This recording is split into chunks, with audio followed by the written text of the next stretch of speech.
መንግሥተ ቀርባለች፣ ንስሐ ግባ።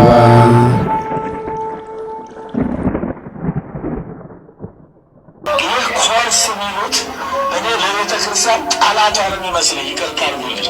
በቃ የነበረውን ነገር ሁሉ ብትንትና አድርጎ መጣል፣ ደፋር መሆን። ይሄ ኮሌጅ ሚሉት ይሄ ኮርስ ሚሉት ነገር ሲጀመር ኮርስ ምንድን ነው? ቁርስ እንደሆነ እንጂ አሁን ቁርስ ለምሳ መድረሻ እኮ ነው ቁርስ። ይሄ ኮርስ ቁርስ አድርጌ ነው ወስዶ። ቁርስ ደግሞ አያጠግብም አይደል እንዴ? ምሳ ካልበላን አንጠግብ። የሚሳደቡ በዓለም ሁሉ ተሳዳቢ ሰባኪ የሆኑ የኮርስ ሰዎች ናቸው። ኮርስ እና ኮሌጅ ጠላት ነው። እንደኔ ይቅርታ አድርጉልኝ። በቃ ስለምናደድ እኮ ነው። በጣም ብስጭት ስለሚያደርግ አንጀት ይበላል እኮ ሁኔታ። እሺ የእግዚአብሔር ቤተሰቦች እንደምን አላችሁ? እንደምን አደራችሁ? አባታችን አራት አይና የተባሉት እኚህ ሊቅ የተናገሩትን ሐሳብ መሰረት አድርጌ የተወሰኑ ነገሮችን እኔም የራሴን ሐሳብ ማንጸባረቅ ፈልጋለሁ። ቤተክርስቲያን ካሏት ሊቃውንት መካከል አንዱ እንደሆኑ ነው በኮሜንት እያየሁ ያለሁት። ከዛም ደግሞ አራት አይና መባል በጣም ትልቅ ማድረግ ነው በቤተክርስቲያን ውስጥ። አራት አይና በብሉይ ኪዳን በአዲስ ኪዳንና በሌሎች መዋዕል መጻሕፍት ላይ ሊቅ ሆኖ መገኘት በጣም ደስ ይላል። ግን በዚህ ልክ ደግሞ ወርዶ መገኘት በጣም ያሳዝናል። እንግዲህ እኛን ተሳዳቢ የሚሉ ሰዎች አሉ። እሳቸውም ደግሞ እኛን ተሳዳቢ ይላሉ። እኛ ደግሞ እሳቸው ምን እንደምንላቸው አናውቅም። ተሳዳቢ የሚያስብለን መልስ መመለስ ከሆነ ለአባት መልስ አይመለስም። አዎ አይመለስም። ግን ጥያቄ ነው ማቅረብ የምፈልገው። ጥያቄዎቻችን በአግባቡ እንዲመልሱልን እንፈልጋለሁ። አባታችን ከላይ ያዳመጣችሁት ቃል ከአንድ ሊቅ የሚወጣ ቃል ከሆነ ያ ሊቅ በእርግጥም በትክክል እንደገና በቴዎሎጂና በኮርስ ገብቶ መማር እንዳለበት ነው የተረዳሁት እኔ ራሴ። ማለት ወደታች ወርደው ትውልዱን መዋጀት የሚችሉበትን ሲስተም ቢያንስ እንኳን ይህንን ዘመን ይህን ትውልድ እንዴት ማስተማር እንዳለባቸው በአብነት ትምህርት ቤት መማር ብቻ ምን ያህል ጥቅም እንደሌለው የአብነት ትምህርት ቤት ትምህርት በራሱ ጊዜ ጥቅም ያለበት ጊዜ ነበረ በፊት። አሁን ግን እሱ ብቻ አይደለም የሚያስፈልገው፣ አስኳላ ትምህርት ያስፈልጋል፣ እንደገና ደግሞ ቴዎሎጂና ኮርስ ያስፈልጋል የሚለውን ነገር እኔ በጣም አስረግጬ መናገር እፈልጋለሁ። ምክንያቱም ጊዜው እንደ ድሮ አይደለም። አባታችን ምናልባት ይሄ የምናገረው ነገር ከሰሙ እንዴት በዚህ ልክ ይንቀኛል፣ እንዴት ወርደህ ኮርስ ተማሪ ይለኛል ሊሉ ይችላሉ። አንዳንዴ የአዲስ አበባ ዩኒቨርሲቲ መምህራን መሆኑ የተለያዩ ዩኒቨርሲቲ ፕሮፌሰሮች መምህራን የተባሉት ያለፉበትን ዘመን ወደ ኋላ መለስ ብለው ከ15 ዓመት ከ20 ዓመት በኋላ ትምህርቱን ተፈተኑት ቢባሉ ትምህርቱን እንደሚወድቁት የሚያሳይ አንድ ነው ዶክመንተሪ አይቼ ነበር። ካለፉት በኋላ ትምህርቱን ወይ የረሱት ይመጣሉ ወይ ደግሞ እንደሚከብዳቸው ያሳያልና በሽምደዳ ፕሮፌሰር መሆን ይቻላል፣ በሽምደዳ ሊቅ መሆን ይቻላል። እንደገናም ደግሞ በሽምደዳ ትልቅ ደረጃ ላይ ጳጳስነትም ፓትርያርክነትም ማድረግም ደረጃ ሊደረስ ይችላል። ጎን ለጎን ደግሞ ሽምደዳው የሚታገዝበት ደግሞ እጽ አለ። እንግዲህ ጸፋሬስ ወይም አብሾና አፍልሆ የሚባል ደግሞ አለ። በሱም ሸምድደው የ5 ዓመት የ6 ዓመቱን ኮርስና ትምህርት ወይም የአብነት ትምህርት ቤቱን ማለት ነው አሳጥረውት በአጭር ጊዜ በመናፍስት ገዛ የሸመደዱም ደግሞ አሉ። ያን ሸምድደው ሊቅ የተባሉ በየቤተ ክርስቲያኑ የሚያገለግሉ ግን ከዛ በኋላ ደግሞ ያብሾ መሆኑ ምልክቱ የሚያሳየው አገልግሎቱ የደሞዝና የቅጥረኝነት ብቻ ሆኖ ለሕዝቡ የማይራራ ለጠፋው ትውልድ የማያስብ የሚሆንበት ጊዜ አለ ብዬ አስባለሁ። አሁን እሱ ጊዜ ላይ ነው። ምናልባትም አራት አይና የሚባሉ አባቶች ዛሬ ሚዲያን ተጠቅመው ገጠሩ ክልል ድረስ ወንጌላቸው ተሰምቶ ሊሆን ይችላል። ምናልባት ሚዲያው ፌስቡኩ፣ ቲክቶኩ ማህበረሰቡ የአባታችን ትምህርት ደስ ሲል እያለ እየቆራረጠ በቲክቶኩና በዩቲዩብ ሲቀባበለው ገጠር ወይም ደግሞ ጠረፍ ድረስ ወይም ውጭ ሀገር ድረስ በመላው ዓለም ሊዳረስ ይችል ይሆናል። ግን አራት አይና የሚባሉ አባቶች ወይም ሊቃውንት ተብለው የሚጠሩ የቤተ ክርስቲያን ተጠሪ ተወካይ ናቸው ተብለው የሚታሰቡ አባቶች ይሄ ሚዲያ ባልነበረበት ሰዓት ወንጌልን በዓለም አስፋፍተዋል ወይ? በኢትዮጵያ አስፋፍተዋል ወይ? እና አቡነ ተክለ ሃይማኖት በባዶ እግራቸው በመላው ኢትዮጵያ እየተዘዋወሩ እንደና አቡነ ዜና ማርቆስ እየተዘዋወሩ ያስተምሩ በነበረበት ሰዓት የነበረው ሁኔታ አሁን አድርገው ነበር ወይ ብዬ ጠይቃለሁ።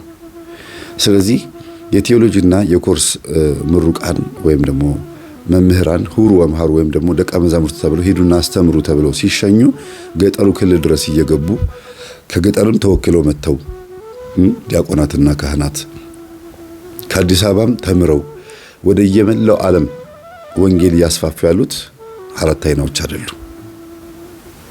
ከፕሮቴስታንቶችም ሆኑ ከሙስሊሞች ጋር እየተከራከሩ ያሉት አራት አይናዎች አይደሉም።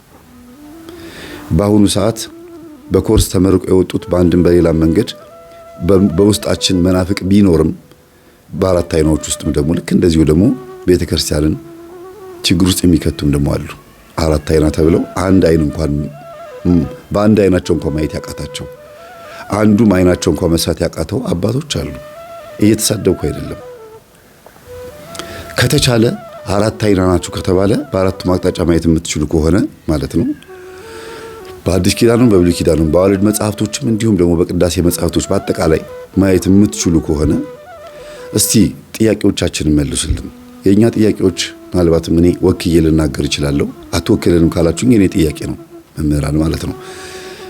እባካችሁን ከቤተ ክርስቲያን ውስጥ እስቲ ከባዕድ አምልኮ በማይተናነስ መልኩ አቅፈ ነው ተጣብቶን ያለውን አውደ ነገስቱን መፍትሔ ሥራውን መርብተ ሰለሞን ጥንቆላውን ኮከብ ቆጠራውን አስማቱን ድግምቱን እስቲ ከቤተ ክርስቲያን አስወጡልን። የምትችሉ ከሆነ ከቤተ ክርስቲያን በር ላይ ከውስጥም ያሉትን ደብተሮች እስቲ አውጉዙልን። ጥበብ ነው እየተባለ ሲሸመደድ የነበረውን የሙታን መናፍስትን እየሳቡ የወደቁ መላእክትን እየጠሩ ነው እናንተ አጋዦቻችን ናችሁ ስለነበሩትን መልካ ሳጥናኤል ሲደግሙ የነበሩትን በአብነት ትምህርት ቤት ውስጥ እየተማሩ ጎን ለጎን ሲማሩ የነበሩትን እስቲ አባሩልን። የምትችሉ ከሆነ ወንጌልን በመላው ኢትዮጵያ እንዳታስፋፉ እንቅፋት የሆነባችሁን ግርዶሽ የሆነባችሁን አይነ ጥላ የሆነባችሁን አይነ ጥላ ሰይጣን አይደለም ብላችሁ እንድታስቡ ያደረጋችሁን ጥበብና መፍትሄው ስራ ስርና ቅጠላ ቅጠል ላይ ብላችሁ እንድታስቡ ያደረጋችሁን እስቲ እሱን አስወግዱልን። ለነገሩ ደታጋችሁ ምክንያቱም ጥበብ ነው ብላችሁ ስለምታስቡ ማለት ነው። አንዱ ጥያቄያችን ይሄ ነው። ምክንያቱም ጉድ ያፈላው ይሄ ስለሆነ ነው። አብሻ ያለባቸው አባቶች እንደምትመለከቱት እስክስታ እያሉ እየጨፈሩ በቤተ ክርስቲያን ውስጥ ግን ደግሞ ለዚህ ጥያቄ ሲነሳ አባቶችን አትሳደቡ ተመስጦ ነው ምንድነው እየተባለ ከበሮ ሲመታ እስክስታ እየተባለ እየተንዘረዘሩ የእናትና የአባታቸው ዛር ሳይለቃቸው አብነት ትምህርት ቤቱም እየተማሩ ያን የተዋረሱትን ተዋርሶ እየቀላቀሉ በቤተ ክርስቲያን ውስጥ ዶግማውን ቀኖናውን ትውፊቱን ደግሞ ምስቅልቅሉን እያወጡት በዚህ ልክ እኛ ስንነቅፍ ተሳዳቢ አረ ችግር አለ ቤተ ክርስቲያን ውስጥ ስንል ካባው ብቻ ተደርቦ አስተዳዳሪ ሆኖ ቆብ አድርጎ በቤተ ክርስቲያን ወንበር ላይ ተቀምጦ መማር ብቻ ዓለምን በኢትዮጵያ በመላ ኢትዮጵያ ውስጥ ያሉትን በአዳም ልኮ የሚያመልኩትን እናቶቻችን ጨለ የሚያስጥል መሰላችሁ እንዴ? አንድ ቤተ ክርስቲያን መድረክ ላይ ቁጭ ብላችሁ ማይክሮፎን ጨብጣችሁ ስለቀደሳችሁ ብቻ በመላው ዓለም በመላው ኢትዮጵያ ወንጌል የተስፋፋ መሰላችሁ እንዴ? ስንት እኮ የቤት ስራ አለብን። ስንት ጨሌ ማስጣል፣ ስንት በአዳም ልኮ ያለባቸው እናቶቻችን ወደ ቤተ ክርስቲያን ወደ ቁርባን ማምጣት አለብን እኮ። ዛሬ 18 ሚሊዮን 20 ሚሊዮን ፕሮቴስታንት ቁጥራቸው የበዛው ይሄ ሁሉ ህዝብ የከዳው በምንድን ነው? በቤተሰብ በአዳም ልኮ እናንተ በምትደግሟቸው ድግምቶች ጥበብ ነው ተብሎ የሚታሰቡ ድግምቶች አይደለም ህዝቡ የጠፋው። እስቲ ሰሜኑ ክልል ያለውን የፕሮቴስታንት እምነት ተከታይ በአማራውም በትግራዩም ክልል ያለውን እስቲ ለምንድን ነው ፕሮቴስታንት የሆንከው ብላችሁ ጠይቁት። ወንጌል ጠፍቶ ነው? የሚሰብከው ጠፍቶ ነው? አይደለም። በአዳም ልኮና ብሾም በደንብ አድርጎ የሚያወግዝ አባት ስለጠፋ ነው። አራት አይና ተብላችሁ ህዝብ እየተነጠቃችሁ ነው ያላችሁት። ናይት ክለብ የበዛው ጭፈራ ቤት የበዛው ይሄ ሁሉ የምታዩት ፖለቲካ የኦርቶዶክስ ተዋሕዶ ቤተክርስቲያን መዋቅር እስኪነቀነቅ ድረስ እንደዚህ መከራችን እየበላን ያለ ነው እናንተ ስላላስተማራችሁ ነው። ወጣችሁ አስተምሩ፣ ኑ ተከራከሩ፣ ኑ እስቲ እነዚህን ሰዎች አግዙን እርቱልን ስትባሉ አትመጡም። ካባው ሞቅ ብሏችኋል። ቁጭ ብላችሁ ደሞዙ ሞቅ ብሏችኋል። አትንቀሳቀሱ ካላችሁበት። ክብሩ አጠቃላይ የሚሰጣችሁ ለእናንተ የሚሰጠው ማንኛውም ነገር እንዳትነቃነቁ አድርጓችኋል። እስቲ በአንድም በሌላ መንገድ የምንናገረው ነገር በቀና ነገር ይውልን። እስቲ እንደ ስድብ አትቁጠሩት። ሁልጊዜ ስንናገር አባቶች እንዴት ትሳደባለህ እንዴት ትናገራለህ ትላላችሁ። እስቲ በቀና ነገር ይዩት። በእኛ ውስጥ ሆኖ እናንተን እየወቀሳችሁ እንደሆነ መቼ ነው የምታስተውሉት? እኛም ኃጢአት አለብን፣ እኛ ችግር የለብንም አላልንም። እኛም የራሳችን የሆነ ኑፋቄ ችግር ሊኖር ይችላል። ያንን ደግሞ ማጥራት የምትችሉት ወረድ ብላችሁ ስታስተካክሉ ነው። ላይ ሆኖ እንዲያውም አንድ አባት ምን አሉ ሲያስተምሩ፣ ሊቃውንት የሚባሉት ወይም አራት አይና የሚባሉት አባቶች የቴዎሎጂ ተመራቂዎችን የማይወዱት በጣም ይገርመኝ ማለት ነው፣ ማይክሮፎን ስለተነጠቁ ነው። ሰባኪው ማታ ማታ እየመጣ የሚያስተምረው ከቴዎሎጂና ከኮርስ ነው። የትኛውም ቦታ ላይ ጥቁር የለበሱ ወይም ደግሞ ቀሚስ የለበሱ ሰባኪያን ስለበዙ ሊቃውንት ወረቡ ላይና ቅዳሴው ላይ ብቻ ስላተኮሩ ያን መድረክ ስለተቀሙ ሊሆን ይችላል ብለው የተናገሩት ነገር ገርሞኛል። እንደዚህ መሆን የለበትም። እንደ መቀማት አትቁጠሩት፣ እንደ መተካት ቁጠሩት። እናንተ ምናልባት እኛን ታክተናል ብላችሁ ማታስቡና የምታፍሩብን ከሆነ ደግሞ አስተምሩ፣ ኑና ተከራከሩ፣ ማህበራዊ ሚዲያውን ተጠቀሙበት። ህዝብ እየጠፋ ነው። በአንድም በሌላ መንገድ ህዝብ እየጠፋ ነው። የኢትዮጵያ ኦርቶዶክስ ተዋሕዶ ቤተክርስቲያን 20 ሚሊዮን 18 ሚሊዮን ህዝብ አጣለች። ወደ ፕሮቴስታንት ሄዶ ወደ ሌላ እምነት ሄዶ አጣለች። እንደ ኢትዮጵያ ኦርቶዶክስ ቤተክርስቲያን መምህርነቴ ነው የምላችሁ። እንደ ኢትዮጵያዊነቴ ደግሞ ሳስብ ደግሞ ወደ ስካሩ፣ ወደ ሱሱ፣ ወደ ተለያየ አይነት መጥፎ ማንነት ውስጥ የገባው ወደ ዘረኝነት ውስጥ የገባው ደግሞ በቂ የሆነ ትምህርት ስላላስተማራችሁ ነው። የቴዎሎጂ ምሩቃን ባይኖሩ ኖሮ ኦርቶዶክስ ተዋሕዶ ቤተክርስቲያን አሁን ያለችበት አቋም ላይ ትሆን ነበር ወይ? ማታ ማታ ሰርክ ጉባኤ ባይኖር ኖሮ ምን ይኮን ነበረ? የሰርክ ጉባኤ ፕሮግራም ባይጀምር ኖሮ እሑድ ጠዋት ብቻ በምንማረው ትምህርት ከቅዳሴ በኋላ ታቦት ቆመው ሳንቲም አምጡ የምትሉት ህዝቡን ይለውጠው ነበረ? ታቦት አቆማችሁ የምትለምኑት አጥሩ፣ ስዕሉ፣ ኮብልስቶኑ እባካችሁን ይሄን አምጡ እስቲ እጃችሁን ኪሳችሁ ክተቱ የምትሉት ስብከት ብቻ ህዝቡን ይለውጠው ነበረ? ከዚህ በላይ ቁጥሩ አይበዛም ነበረ? ገጠር ክልል ድረስ ሄዶ ወንጌል የሚሰብክ ያን ሁሉ አህዛብ እንዲጠመቅ የሚያደርግ የትኛው ትምህርት ነው? እናንተ አራት አይነት ተብላችሁ የምታስተምሩት ትምህርት ነው? የእውነት እናንተ የምታስተምሩት ትምህርት ይጠቅማል? አዎ ይጠቅማል። መቼ?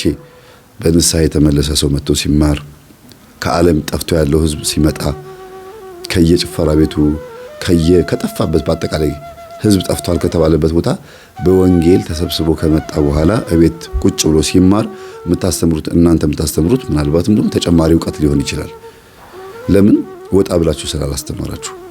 ግን በየስርቻውና በየጉራንጉሩ እየገባን ወይም እየገቡ መምህራን ዘማሪያንም ሆኑ በግሩፕ በህብረትም ሆነው በምንም ሆነው እያስተማሩ ያሉት የቴዎሎጂ ምሩቃንና የኮርስ ምሩቃን የምትሏቸው ናቸው።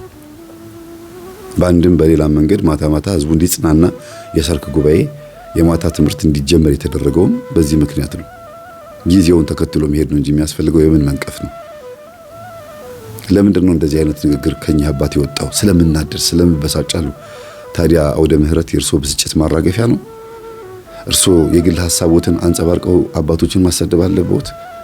አባቶችን ማስነቀፍ አለበት? ይሄ ተገቢ ነው? በመሰረቱ አራት አይና ተብሎ የሚጠሩ አባቶች ወደ መድረክ ሲወጡ ወደ ሚዲያ ሲወጡ ብዙ ነቀፌታ እየበዛባቸውና እያስገምታቸው ያለ ብዙ ቃላት እየተናገሩ ነው። ለሕፀ ልሳን አይደለም ሆን ብለው ስለሚናገሩት እንደው የውስጥ አንደበት ማዳለጥ አይደለም፣ አስበውበት ነው የሚናገሩት። ግን የብስጭታቸው ማራገፊያ ነው ወይ ማይክሮፎን ካሜራው? አንድ ሰው በካሜራ ፊት ተናገረ ተብሎ ለምንድን ነው ሁሉም ንግግሩ ወደ ሚዲያ የሚወጣው? ይሄንንስ ቃል ኤዲት አድርጎ እሳቸው የቴዎሎጂ መምህራንን በሙሉ የነቀፉበትን ቃል ብቻ መርጦ አውጥቶ በቲክቶክ የሚለቁት ሰዎችስ ምንድነው ዓላማቸው? ምንድነው ሐሳባቸው? አባቶችን ማስነቀፍ ነው ወይስ የቴዎሎጂ መምህራንን ማስነቀፍ ነው? በመሰረቱ ይሄንን እኛ አባት ወንጌሉን የሰበኩበት መድረክ ላይ በማግስቱ የቴዎሎጂ መምህራን አይደል የሚያስተምሩበት? በማግስቱ በዛው ሳምንት እሳቸው ተጋብዘው መጥተው አስተማሩ። ከዛ በኋላስ ገዳማትን ለማሰራት የቴዎሎጂ መምህራን አይደል ገንዘብ የሚያሰባስቡት? አጠቃላይ በአሁኑ ሰዓት ቤተክርስቲያን ያሏት እንቁ የሚባሉት ምእመኑን እየሰበሰቡ ያሉት እነሱ አይደሉም እንዴ? እንደው ይቅርታ አድርጉልንና ኃጢአት ላደከመው፣ በሱስ ውስጥ ለደከመ፣ በፖለቲካ ለደከሙ ሰዎች ቶሎ ፈጥኖ ሊደርሱ የሚችሉት ማን ናቸው? የቴዎሎጂ መምህራን እኮ ናቸው። ከነዛ ውስጥ አንድ መናፍቅ አባቶችን ተሳደበ ተብሎ አንድ በጋሻ ወይም አንድ የሆነ ሰው የሆነ ነገር ተናገረ ተብሎ ሁሉንም የቴዎሎጂ መምህራን የሚነቀፍ ከሆነ እኔም ደግሞ ምለዋለኝ እንዲያውም ከ190% የአብነት ትምህርት ቤት የቆሎ ትምህርት ቤት ተማሪዎች የሆናችሁ በሙሉ አብሾ ተዋረሳችሁ ናችሁ ብዬ ብናገር ያስኬዳል። መልካ ሳጥናኤልን ደግሞ እና ልፈውስልህ የሚሉ እና አቤ ብለው መናፍስትን የሚዋረሱ አይደሉ እንዴ? ቅጠላ ቅጠሉ ዝም ብሎ ብቻውን የሚሰራ መሰላችሁ እንዴ? በተዋርሶ አይደል የምትሰሩት? እያንዳንዱ የምታደርጉት ነገር እኮ እኛ እናውቀዋለን። ህዝቡ እንዴት እንዳሳከራችሁት በመስተፋቅር በስንፈተ ወሲብ በግርማ ሞገስ በምናምን እየተባለ ህዝቡ የት ነው ያለው? ቤተክርስቲያን ይመጣል፣ ያስቀድሳል፣ ይቆርባል። ህዝቡ የጠፋው በማን ነው? በራሱ ኃጢአት ብቻ ነው? ኖ አይደለም። ከቤተክርስቲያን ያሸፈታችሁት እናንተው ናችሁ። በሶስት አይነት መንገድ፣ በገንዘብ በዝሙትና በአስማት፣ በሶስት አይነት መንገድ ከቤተክርስቲያን ህዝቡን አሸፈታችሁታል። እስቲ ህዝቡ ይመስክር፣ ኮሜንት ይናገር። ምናልባት እኔን የማይወዱ ሰዎች መጥፎ ኮሜንት ሊሰጡ ይችሉ ይሆናል። የኛ የምናስተምረውን ትምህርት ይሄንን ስለምናጋለጥ የማይወዱን ሰዎች ሊኖር ይችል ይሆናል እንጂ ሆድ ሲያውቅ ዶሮ ማታ ነው። ልባችን ሁሉ ነገር ያውቀዋል። መፍትሄ ፍለጋ ህዝቡ ወደ ደብተራ ወደ ጠንቋይ ሲሮጥ እግዚአብሔርን ዘንግቶታል፣ ቤተክርስቲያንን ዘንግቷታል። ከዛ በኋላስ መሃል ላይ ዘፋኝ ነው፣ መሃል ላይ ደግሞ ምንድነው? ዘማዊ ነው፣ ሱሰኛ ነው። ከዛስ እምነቱን ይቀይራል፣ ወደ ሌላ ቦታ ይሄዳል። ድሮ ሰንበት ተማሪ ነበርኩ፣ ድሮ እንደዚህ ነበርኩ፣ ዲያቆን መሪጌታ ነበርኩ እያሉ እየሄዱ እዛ መድረክ ላይ አፋቸውን የሚከፍቱት በምንድን ነው? ቤተክርስቲያን ውስጥ በቂ ትምህርት ስላልተሰጠ ነው። በቂ ትምህርት ደግሞ እንዲሰጥ ዘመኑ መዋጀት አለበት። የግዴታ እንደ ድሮ አሁንም የአብነት ትምህርት ቤት ተማሪዎች አሁንም ሊቃውንት የሚባሉት አሁንም እዛው አብነት ትምህርት ቤት ውስጥ ያሉ ሰዎች ብቻ መድረክ ላይ ያስተምሩ የሚባል አሳሰብ ካለ ቅናት ነው። ይሄ ጥሩ አይደለም። በእውነት እንዴ ለዚህ ምስኪን ለሆነው ህዝብ እኛ በኮርስ የተማርነው አይበቃም እንዴ? እናንተ የተማራችሁት ምናልባትም የዶግማውን የቀኖናውን ትውፊቱን የምታስተምሩት ትምህርት የተማራችሁትን በአጠቃላይ እናንተ ጭቅላት ውስጥ ያለው ዕውቀት ቤተክርስቲያንን ደግፏት ይዟታል? አዎ። በምን አናቅ? ምናልባት መልስ የምትሰጡ ከሆነ ደግፎ ይዟታል። ግን ህዝቡ እየጠፋ መልስ ማትመልሱ ከሆነ ምናልባትም ደግፈናታል ብላችሁ እያሰባችሁ የነበራችሁ ገንዘቡን ለማምጣት ዞር ስትሉ ዘርጥጣችኋታል ማለት ነው። ደግፋችኋት ከነበረ ዞር ስትሉ ወድቃለች ማለት ነው። መቼ ነው የደገፋችኋት? የዛሬ 100 ዓመት የዛሬ 50 ዓመት። አሁንስ ህዝቡ የት ነው ያለው? በአፄ ኃይለሥላሴ ዘመን እኮ ነው አይደል? እንደ አብነት ትምህርት ቤት እኮ መውደቅ የጀመረው። ለምን ሲባል ያስኳላው ትምህርት ስለመጣ ቴዎሎጂ ስለመጣ። በአቡነ ጳውሎስ ዘመን ቴዎሎጂ ሲመጣ ሁሉ ነገር ታየ፣ ተመረመረ። ከዛ ህዝቡ ሊሳለም ሲመጣ ብቻ ነበር ለካ የሚማረው። ተደራሽነቱ በጣም ጠባብ ነበረ። እንዲያውም የቀደሙት ባለገድሎቹ አባቶቻችን ይሻሉ ነበረ። በባዶ እግራቸው እየተዘዋወሩ በመላው ኢትዮጵያ ወንጌልን ያስተምሩ ነበር። የአባታችን የአቡነ ተክለ ሃይማኖት ደቀ መዛሙርት፣ የሌሎችም አባቶቻችን ደቀ መዛሙርት እየተዘዋወሩ ኢትዮጵያን አስተምረዋል አይደል? እናንተ እንዴት ነው በካባ ውስጥ ተደብቃችሁ ከአውደ ምሕረት አንወርድም የምትሉት? እስቲ በየቦታው እየተዘዋወራችሁ እስቲ አስተምሩ፣ ህዝቡን ቀይሩ፣ ከመድረክ ውረዱ። እስቲ በየናይት ክለቡ በየጭፈራ ቤት እስቲ ኑ ውረዱና ህዝቡን ጥሩት። ልጆቼን እስቲ ከዛ እንማማር በሏቸው። እስቲ እንዴ እናንተ መድረክ ላይ ሆናችኋል። ህዝቡ ሊሳለም የሚመጣው በኃጢአት ውስጥ የተጨማለቀው ነው ብላችሁ የምታስቡት ህዝብ ዞር ብላችሁ ብቻችሁን ይሄ ህዝብ የምትሉት ህዝቡ ሲመጣ ደግሞ ሳንቲም ደግሞ እንዲሰጥ ደግሞ ቅዱሳን ብሩካን የምትሉት ህዝብ ራሱ ነው የሚመጣው። እናንተ አይደላችሁም የጠራችሁት። ስለዚህ በአንድም በሌላ መንገድ ይሄንን የዋህ የሆነ ምስኪን የሆነ ህዝብ እያስተማረ ያለ በሚገባው መልኩ እየገለጠለት ያለ የማታ ስርክ ጉባኤ እያስተማረ ያለ የቴዎሎጂ መምህራን ናቸው። በአብነት ትምህርት ቤት ውስጥ የተማሩትማ አብሿቸው አስክሯቸው ጃምቦ ጨብጠው በየቦታው ከቅዳሴ ውጪ ከደሞዛቸው ውጪ ንክች አላደርግም ብለው እንደፈለጉ ሲሆኑ እያየናቸው ነው። ቤተክርስቲያንን ሲበዘብዟት ሲዘርፏት እያየን እኮ ነው። እስቲ ማን ነው በአሁኑ ሰዓት ቤተክርስቲያንን እየበዘበዛት ያለው ገንዘብ እየበላ ያለው? የአብነት ተማሪ አይደል እንዴ? አብዛኛውን በቅዳሴ ላይ ያሉት በአብነት ትምህርት ቤት የተማሩት የጠመጠሙት ካህናት የሚሆኑ ዲያቆናትም የትኞቹ ናቸው? እንደው አዲስ አበባ የተማረ ነው? አዲስ አበባ በእውነት በየኔታዎች እጅ በመምህራን እጅ የተማረ እውነት ይሄን ያደርጋል ብላችሁ ታስባላችሁ? ከስንት አንድ ካልሆነ በስተቀር ቤተክርስቲያንን በዚህ ልክ የሚበዘብዛት አለ? እና አንዳንድ ጊዜ ገንዘቡ ምኑም ይሄ አስማቱም ዝሙቱም በብዛት አይሎ የሚታየው በማን ላይ እንደሆነ ስለሚታወቅ ብዙም ባንነካካ ጥሩ ነው። እናውጣ ከተባለ ብዙ ነገር ማውጣት ይቻላል። ጸበል በመርጨት ሰበብ በየቤቱ እየሄዱ ብዙ ችግር የሚፈጥሩት ማን ናቸው? እኔ ይቅርታ አድርጉልኝ እንዘርዝር እናውጣ ከተባለ እንዲያውም ቪዲዮዎቹ ማውጣት እንችላለን እኮ። ስለዚህ የኮርስ መምህራን በአሁኑ ሰዓት ለቤተ ክርስቲያን እፎይታ ሆነዋታል። እንዲያውም ከስንት አንድ ወደ ምንፍቅና የሚሄዱ ታይተው ሁሉንም መንቀፍ ጥሩ አይደለም፣ ነውር ነው፣ አይደረግም፣ አይባልም። በአራት አይናነት ውስጥ በጣም ብዙ ዕውቀት ማግኘት የምንችልበት ብዙ ነገር ቢኖርም እንዴት ትውልዱ ማየት አቃታቸው? ህዝቡ በበሽታ ታሞ፣ በእውነት ህዝቡ በዘረኝነት ታሞ በብዙ አይነት ነገር ውስጥ ተሰቃይቶ እያለ እውነት በካባ ውስጥ ተደብቆ መቀመጥ ጥቅም አለው? ማይክሮፎን ጨብጠው ወደ ምረት ላይ ሲጋበዙ ብቻ መጥቶ ማስተማር ብቻ ህዝቡን ይመልሰዋል በአሁኑ ሰዓት? አዎ ምናልባትም ማህበራዊ ሚዲያ ሁሉም ቦታ ሊዳረስ ስለሚችል በአንድ ጊዜ ልገኝ ይችላል ብላችሁ ልታስቡ ትችላላችሁ። ተጠቀሙበት ጊዜውን። እንደዛ ከሆነ ህዝቡን መልሱት፣ ከጠፋበት መልሱት።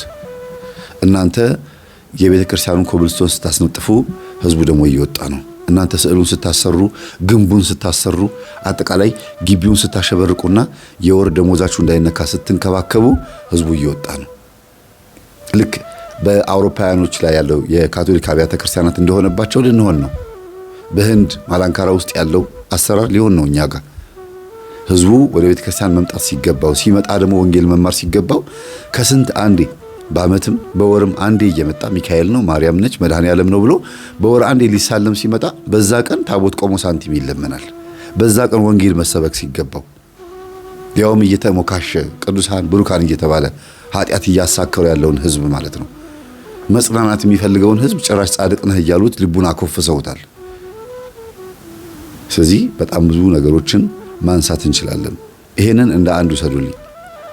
በሌላ መልኩ ግን በእርግጥም እነዚህ አባቶች ወደ ቴዎሎጂ መጥተው መማር ቢጀምሩ የቀራቸው ነገር እንዳለ መረዳት እችላለሁ። ምንድነው የቀራቸው ነገር?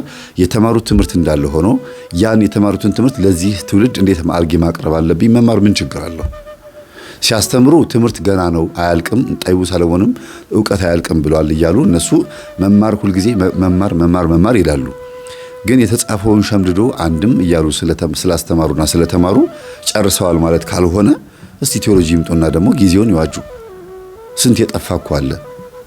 ምናልባትም በእንግሊዘኛ እየሰበኩ ያሉት፣ ምናልባትም በውጭው በአውሮፓው ዓለም ቅዳሴ በእንግሊዘኛም በአማርኛም በግዕዝም በትግርኛም በየትኛውም በኦሮምኛም እየተቀደሰ ህዝቡን ወደ ተዋህዶ እምነት እንዲመጣ እየተደረገ ያለው በአራት አይናዎች አይደለም፣ በቴዎሎጂያኖች ነው።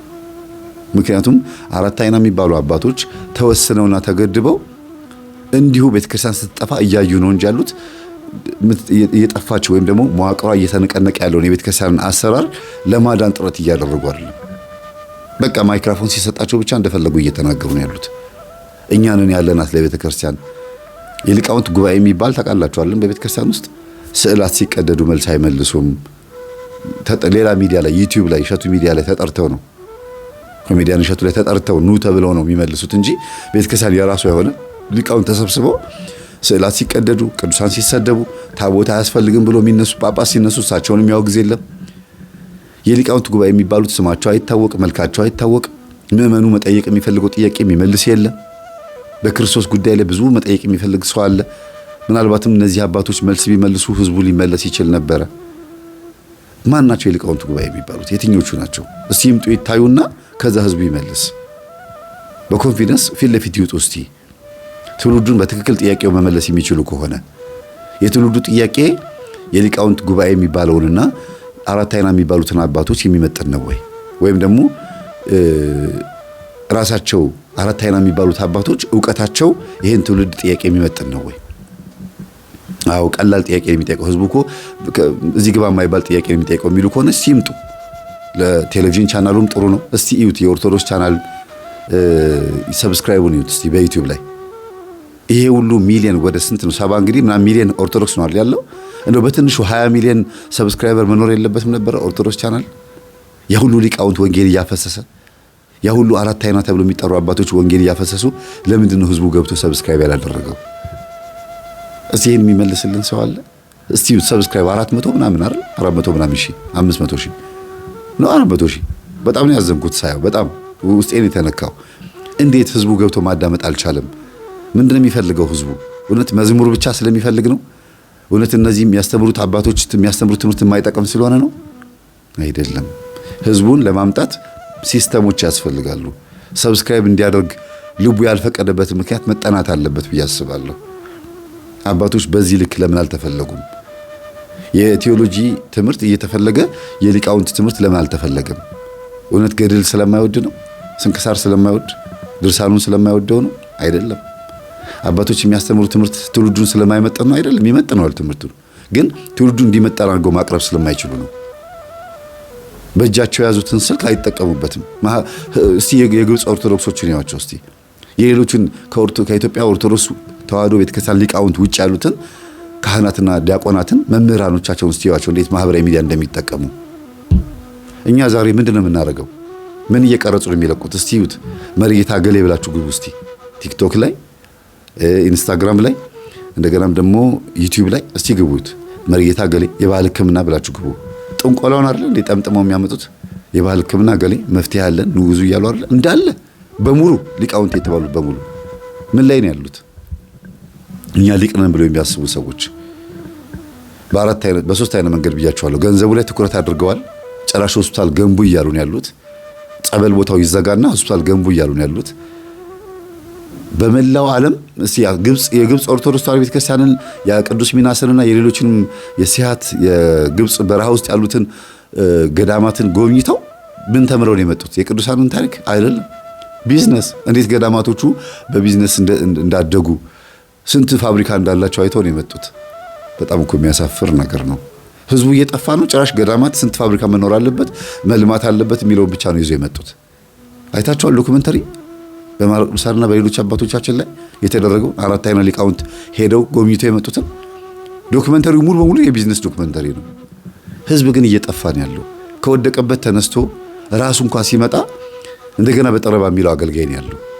እስቲ እመቤቴን ዛሬ ልለምናት፣ እስቲ ቅዱስ ሚካኤልን ልጠይቀው፣ መድኃኔዓለምን ልለምነው፣ እስቲ በእንባ ልጠይቀው ብሎ ሲመጡ ሊያስቀድሱ ሊማሩ ሲመጡ ሰምተው የሚሄዱት ነገር በጣም ጆሮ የሚያሳምም ነገር ነው። እውነት ነፍስን የሚያረሰርስ ነገር ሰምተው አያውቁም። ከስንት አንድ ለመጡ ምዕመናን እኮ ነው በኃጢአት ደክመው ላሉ ሰዎች። እና ቴዎሎጂ ትልቅ ስራ እየሰራ ነው ብዬ ነው የማስበው እኔ። ከዛ ጎን ለጎን ለቴዎሎጂያን ደግሞ መስጠት የምፈልገው ደግሞ መምህራን ወደ ገጠሩ ክልል በደንብ መስራት ይጠበቅብናል። ከገድሉ ከስንክሳሩ ከድርሳኑ ደግሞ እያጣቀስን ማስተማር ግዴታችን ነው። ለምን? ይህም የቤተክርስቲያን መጽሐፍትና አካል ስለሆነ ነው። መጽሐፍ ቅዱሱ ለብቻ ማተኮሩ ብዙም ጥቅም አለው ብዬ አላስብም። ለምን? መጽሐፍ ቅዱስን በህይወትና በተግባር የኖሩት ትክክል እንዴት እንደሚኖር ያሳዩን እነዚህ አባቶች ስለሆኑ ሰማዕትነት ምን ማለት እንደሆነ ከመጽሐፍ ቅዱስ በበለጠ በደንብ አድርገው የሚያስተምሩን የሰማዕታት የስንክሳሩ መጽሐፍ ያለ ታሪክ ነው። ገድል ምን ማለት እንደሆነ እንዴት ለክርስቶስ ከ24 ሰዓት ውስጥ 18 ሰዓት እየጸለዩ 4 ሰዓት ብቻ እየተኙ እሱንም ላይኖር ይችላል እንዴት እንደተሰወሩ እንዴት አባቶቻችን ለኢትዮጵያ እንደጸለዩ እንዴት እንዳለቀሱላት ማወቅም የሚቻልበት መንገድ ስለሆነ ይህንንም አትርሱ የቴዎሎጂያን መምህራን ማለት ነው። ከዛ በተረፈ ግን ቤተክርስቲያን እንደዚህ ደስ ያላቸውን ነገር የሚናገሩ አባቶችና ሊቃውንትን አደብ የሚገዛበት ነገር ወይም ደግሞ እንደው ማስታገስ የሚቻልበት ነገር ቢፈጠር እኛም አባቶቻችን እንዲያስተምሩ እንፈልጋለን። ሲያስተምሩ ግን ዘመኑ ዋጅተው ቢያስተምሩ ጥሩ ነው። ትውልዱ ምንድነው ፍላጎቱ? ምንድነው ኃጢአቱ? ምንድነው ችግሩ? ሰዶማዊነት እንዴት ነው ማስወገድ የምንችለው? ግብረ ሰዶማዊነት የህዝባንነትን ከዚህ ኃጢአት እንዴት እናስወጣው እንጂ መባል ያለበት ከዚህ ኃጢአት እያስወጡ ያሉ መምህራን መንቀፍ በጣም በጣም ነውር ነው። እስቲ አሁን አንድ የአብነት ትምህርት ቤት 4 አይና የሚባሉ ሊቅ እንጥራቸውና ግብረ ሰዶማዊነትን ወይም ኃጢአት በዚህ ዘመን ያለው ይሄ የሰይጣን ማህበረተኞችን ኢሉሚናቲ የሚባሉትን በዓለም ላይ እየተስፋፋ ያለውን ነገር እስቲ ስለሱ አስተምሩን። እንዴት እየተደረገ ዲያብሎስ እንዴት እያደረገ ነው ቢባሉ ዘመኑን ዋጅተዋል፣ አይተውታል፣ በደንብ ፈትሸዋል፣ መጽሐፍቶችን በርብረዋል። በጣም የሚገርም ነው። እና ጊዜውን እየዋጁ ያሉ መጽሐፍቶችን እየበረበሩ እያጠኑ እያቀረቡ ያሉ ሊቃውን ማን ነው የዘመኑን ቴዎሎጂ መምህራንን መንቀፍ በዚህ ልክ መናገር በጣም ነውር ነው። በቃ ጊዜው የሚያሳየውን ነገር ማሳየት ጥሩ ነው። ዲሲዋቸው እስቲ እነ ዲያቆን ሄኖክ ኃይለ ከየት ነው የወጡት? ከቴዎሎጂ አይደለም ግን የቤተ ክርስቲያን ላይ ደግሞ ያውቃሉ። ሁላችንም ኮርስ ገብተን ወይም ደግሞ ቴዎሎጂ ገብተን የተማርነው ያለንን ዕውቀት ለመጨመርና ወይም ደግሞ ከባዶነት በተወሰነ መልኩ እንዲጨመርልን ነው አይደል እንዴ? ከዛ ምዕመኑን ቢያንስ በንስሐ እንዲመለስ ቅዱስ ቁርባን እንዲቀበል ነው። ለምሳሌ እኔ ባላስተምር ኖሮ በእኔ ስር ያሉት ህዝብ ይጠፋል ማለት አይደለም። ሊቃውንትም ባይኖሩ ኖሮ ቤተክርስቲያን ትጠፋለች ማለት አይደለም። እኛ እያለን እንዴት ታስተምራላችሁ ብሎ መናገር በጣም ነውር ነው። እኔ በእኔ ስር ብዙ ሰው አስተምሬያለሁ አይደል? በአንድ ቴዎሎጂ መምህር ስር በአንድ ሂድና አስተምር ተብሎ ቤተክርስቲያን በሾመችው በመረቀችው ደቀ መዝሙር ስር ያን ያክል ብዙ ቆራቢያን ከባዕድ አምልኮ የተመለሱ ከተለያየ ህመም መራቅ አለብን ብለው አስበው ትምህርት በየቀኑ የሚከታተሉ ሰዎች ሰብሰብ ብለው በቤታቸው ጸሎት የሚጸልዩ በቤታቸው እየሰገዱ ያሉ ቢያንስ ከባዕድ ነገር ወጥተው ከሱስ ወጥተው እግዚአብሔርን እያመሰገኑ ያሉ ትውልዶች ካሉ በእያንዳንዱ የቴዎሎጂ መምህራን ስር ደግሞ ስንት ሰው አለ? በእነ መምህር ምረታ በእነ መምህር ዘበነ ዩቲዩባቸው ላይ ስንት ሰብስክራይበር አለ? ይዋቸውስ የመምህራን ሰብስክራይብ ያ ሁሉ ህዝብ እኮ እጃቸው ላይ አለ። በትልልቅ መምህራን የምትሏቸው ታች ባለ ነው ከነሱ ስር ባለ ነው ደግሞ ይሄን ያክል ካለ ሊቃውንት ደግሞ እስቲ እንተጋገዝ ቢሉ በትህትና በፍቅር መተው እንተጋገዝ ቢሉ እኛም ያለነውን እንሰጣቸው ነበር። ይኸው አባታችንን ስሟቸው እንላለን። እነሱም ደግሞ በፍቅር ያን ትውልድ ይቀበላሉ። እንዴ ዋናውን መንጋውን እንትን ሰብሳቢውን እየመቱ መንጋውን እንዴት ይበተናል? እንዴት ነውር አይደል እንዴ? የኮርስ የቴዎሎጂ መምህራንን ከነቀፉ እነዚህ አባቶች እሺ በየቀኑ የሚያስተምሩበት ወንጌል የሚያስተምሩበት መድረካቸው የታለ? እኔ እኚህን አባታውን ከስንት አይቻቸው አላውቅም። ጭራሽ ዛሬ ሲነቅፉ ነው የታወቁት አይደል? ትምህርታቸው ተሰምቶ አያውቅም። ይቺን ቃል ሲናገሩ ግን በአንድ ጊዜ ታወቁ። ሰው እንዴት በስድብ ይታወቃል? በወንጌላቸው እስቲ በየቀኑ ይምጡና ያስተምሩ። ክብረ በዓል በሆነበት ንግስ በሆነበት ቀን ዓመት በዓል በሆነበት ቀን ብቻ መጥተው ከሚያስተምሩ እስቲ በየጊዜው የሚያስተምሩበትን ዩቲዩብ ክፈቱላቸው። እንደ አባ ገብረ ኪዳን ፈውስ መንፈሳዊ ብለው እንደከፈቱት ማለት ነው። ክፈቱላቸውና ህዝብን ከባዕድ አምልኮ ከተለያየ ከቆሻሻ የሆነ አስተሳሰብ እንዲሁም ደግሞ ከኃጢአት እንዲርቅ እስቲ ያስተምሩት። አለኝ የሚሉትን ዕውቀታቸውን ሲያሳዩን የቴዎሎጂ መምህራንን የኮርስ መምህራንን በአጠቃላይ ቤተክርስቲያን ሂዱና አስተምሩ ብላ የሾመቻቸው መምህራንን መንቀፍ የሚያስችል ዕውቀት ካላቸው ወይም ትክክል አላደረጉም ብሎ የሚያስቡ ከሆነ ትክክለኛው መንገድ ሲያሳዩ ክፈቱላቸው ዩቲዩብ። ከዛ ማስተማር ጀምሩና አዳምጥ እስቲ፣ ችግር የለውም። የቀረን ነገር እንሙላ ከሳቸው፣ ግን በመነቃቀፍ አይደለም። በጣም ነውር ነው የተናገሩት፣ በጣም ነውር ነው። የፈለገ አራት አይና ቆብ ይሁኑ መነኩሴም ይሁኑ የፈለገ አይነት ማዕረግ ባራ በሁሉም አቅጣጫ እንደው አቋቋም መምህር የድጓ መምህር ምንም ይሁኑ፣ ግን እዛ ውስጥ የተማሩት ይሄንን ነው ወይ ነው እንዴ? ህዝቡን ይዞት ያለው ማን ነው? የቴዎሎጂ መምህር አይደሉ እንዴ? ትምህርት ልማር ብሎ ቤተክርስቲያን ወደ ህብረት ሲሄድ ማን ነው እሱ የሚማረው? አብነት ትምህርት ቤት ውስጥ የተማሩ ግን ደግሞ ቴዎሎጂ መተው ተምረው የተመረቁ ሰዎች የሉ? ለምን? የቀረ ነገር አለ ብሎ ስላሰቡ እኮ ነው። ጊዜውን መዋጀት ስላቃታቸው እኮ ነው። አንድ ባህታዊ ለስንት ዓመታት ያክል በዋሻ ውስጥ ተደብቆ እግዚአብሔርን ሲያናግር ቆይቶ መጥቶ መልእክት አስተላልፎ ይመለሳል አይደል? ግን ትውልዱን የሚቀይር ዘመኑን የሚዋጅ ወንጌል ልስበክ ብሎ ደግሞ ከገጠር የመጣ አብነት ትምህርት ቤት ውስጥ የተማረ ያቺን አራት አይና የምትባለውን የቆሎ ትምህርት ቤት ውስጥ ተምሮ ለቅዳሴ የሚሆን ለምን የሚያበቃውን ትምህርት ተምሮ ግን ይሄንን ከተማ ያለውን ትውልድ ዘመኑ ላይ ያለውን ትውልድ ይሄንን ጊዜ ማለት ነው ሊለውጥ ቢል መለወጥ የሚችልበት አቅም አለው ወይ? እውነት ብስለቱ አለው ወይ? ይሄንን ትውልድ መቀየር የሚችልበት ሲስተምና ዘዴውን ያውቀዋል ወይ? በጣም እኮ የሚገርም ነው። ስለዚህ ለምሳሌ በገጠሩ ክልል ላይ ያሉትን ምዕመናንን በወንጌል እንዲቀይሩ ከገጠር አብያተ ክርስቲያናት ተመድበው መጥተው በቴዎሎጂና በኮርስ ተመርቀው እንደገና ወደ ገጠር ሄደው እንዲያስተምሩ ይመደባሉ አይደል? ግን መምህራኖቹ እዛ ሄደው አያስተምሩም። እዚህ ከተማ መጥተው ነው መቀጠር የሚፈልጉት። ግን ደግሞ አሉ እዛ ሆኖ የሚያስተምሩ ደግሞ አሉ፣ በከፊል ሁሉም ማለት አይደለም። የገጠሩን ህዝብ ባህሉን የሚያውቅ እኔ ለምሳሌ እንዴት እንደሚዘራ እንዴት እንደሚታጨድ እንዴት እንደሚታረስ ባህላቸውን ክረምት በጋ ሲመጣ በአንድ ዓመት ውስጥ 4 አይነት ወቅቶች አሉ። በዛ ውስጥ ምሳሌ መስዬ ማስተማር ላልችል እችላለሁ። በገጠር ያለ ሰው ግን አኗኗር ዘይቤያቸውን ስለሚያውቅ መጥቶ ኮሌጁን ኮርሱን በደንብ ተምሮ እንዴት የንጽጽር ትምህርት እንዴት ማስተማር እንዳለበት በደንብ ስለተማረ ትውልዱን ከኃጢአት እንዴት ማረቅ እንደሚችል ስለተማረ ማስተማር ይችላል ማለት ነው። ለምን? የገጠሩን ህዝብ ባህሪ ከዛው ማህበረሰብ የወጣ ስለሆነ ያውቀዋል። ከጋምቤላ ከተለያየ ብሔሮች ከኦሮሚያ ክልልም እየመጡ ቴዎሎጂ ተምረው ሄደው ህዝቡን ያስተምራሉ። ይሄ አይጠቅምም እያሉ ነው ህዝቡን እንዴ። በአንድ መምህር ብቻ እንኳን እኮ ምን ያህል ህዝብ ነው ቁጭ ብሎ የሚማረው? እግዚአብሔርን ወዶ እግዚአብሔርን አክብሮ ነው ወደ ቤቱ የሚመለሰው አይደል እንዴ? ወንጌል ልማር ብሎ መጥቶ አዝኖ የተመለሰ ሰው አለ? የለም። ተደስቶ ምናልባት ካዘነም ደግሞ በራሱ ኃጢአት ነው የሚያዝነው። እና አባቶች እረፉ። ህዝቡን እያስተማርን ያለንበት መንገድ እናንተ አታዩትም፣ ምናልባት አይታያችሁም። እየከፈልን ያለነው ዋጋ አለ። በአቅማችን ነው። ታዲያ እንደ ቅዱሳን ራሳችን እየመሰልን ወይም ደግሞ እንደ ሌሎች ሐዋርያት እየመሰልን አይደለም። በአቅማችን ግን ብዙ ዋጋ እየከፈልን ያለነው እንዴ። እስከ መታሰር የሚደርሱ እስከ መነቀፍ የሚደርሱ እኮ አሉ አይደል እንዴ? ከአባቶች መካከል ግን እስቲ የትኛው አራት አይና ነው ታሰረ ሲባል የሰማችሁት? ምናልባትም ከታሰረ በጣም በድፍረት ያስተማረ ጎበዝ የሆኑ መምህራን ሊኖሩ ይችላሉ። እነሱም በብሔር ላይ ነው በፖለቲካው ላይ ነው እንጂ እንደው የዶግማ ትምህርት አስተምረው ወይ ደግሞ በገጠሩ ክልል ሄደው ወንጌል ሲያስተምሩ አንገታቸው ተሰይፈው ሞቱ የሚባል ሰምታችሁ ታውቃላችሁ? አይደለም፣ በፍጹም። ለማስተማር በአሁኑ ሰዓት እስቲ በራሴ ተነሳሽነት ሄጄ ላስተምር ብሎ ገጠር ክልል ገብቶ ራሱ ትራንስፖርት ከፍሎ ራሱ እየተጓዘ እየሄደ ህዝቡን ለማስተማር ጥረት የሚያደርግ አለ? የቅዱሳን መንገድ የሚከተል አለ? ከቅጥረኝነት ውጪ ደጅ ጠንቶ ተቀጣሪ ለመሆን የ20 ሺህ የ30 ሺህ ብር ደሞዝተኛ ለመሆን ደጅ ጠንቶ ካልቻለም ደግሞ በአስማትና በድግምቱ ወይም ህዝቡን በማታለል 400 500 ሺህ ብር ሰብስቦ ከዛ ጉቦ ከፍሏል ቅጥረኛ ለመሆን ጥረት የሚያደርገው የአብነት ተማሪው መጥቶ ቤተ ክርስቲያን በሊያውም ከተማ ላይ የገጠሪቷን ክልል በሙሉ ትቷት መጥቶ ከተማ ላይ እየተማረ ያለው ማን ነው? አብነት ተማሪው አይደለም እንዴ? በቆሎ ትምህርት ቤት ውስጥ የሚማሩት አይደለም እንዴ? የገጠር አብያተ ክርስቲያናት እየተዘጉ ያሉት ደጆች ሳይዘጉ የሚባል ማህበር እስኪ መሰረት ድረስ ምክንያት የሆኑት ማን ናቸው? ምዕመን ናቸው? የገጠሩ ህዝብ ነው? አይደለም። ዲያቆናት ደጆች እንዲዘጋ ምክንያት የሆናችሁት እናንተ ናችሁ። ካህናት፣ ሊቃውንት ከተማ ሄጄ ልቀጠር ብላችሁ በልብ ወለዱ በእውነተኛ ህይወቱ የሚጻፍብን እንግዲህ በዚህ ምክንያት ነው ማለት ነው የሚጻፍባችሁ።